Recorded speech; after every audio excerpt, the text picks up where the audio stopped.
अस्सलाम वालेकुम दोस्तों, अगर तुम बहुत ऊंचा उड़ना चाहते हो तो उकाब से सीखो, जो परिंदों का बादशाह कहलाता है, क्योंकि उसका एटीट्यूड और मेंटालिटी बाकी परिंदों से बहुत अलग है।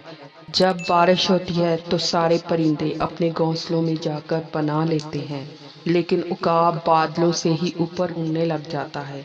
उकाब के फोकस करने की सलाहियत सब परिंदों से ज़्यादा है और इसी वजह से ये सारे परिंदों का राजा भी कहलाता है और ये अपने बच्चों को भी राज करना सिखाते हैं।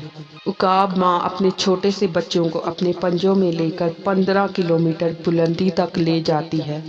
इस बुलंदी पर इंसान जहाज उड़ाते हैं। इतनी बुलंदी पर जाकर माँ उकाब अपने पंजे खोल देती है और उसका बच्चा हवा में बहुत तेजी के साथ जमीन की तरफ आ रहा होता है। बच्चा शाहीन परेशान होता है कि ये क्या हुआ मेरे साथ।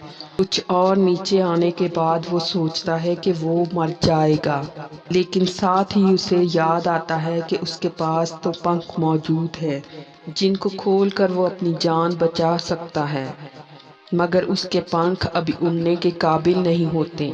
इसके बाद वो अभी गिरने ही वाला होता है कि उसकी माँ उसे अपने पंजों में जकड़ लेती है, जो उसके बिल्कुल ऊपर ही उड़ रही होती है।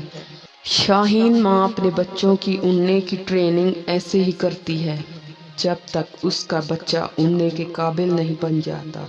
शाहीन की मुश्किलें यही नहीं ख़त्म हो जाती, बल्कि उसकी ज़िंदगी के हर मोड़ पर एक नया इम्तिहान होता है और वो हर इम्तिहान में ख़ुद को सुरखरू करता है और इसी तरह वो एक शाहीन बन जाता है।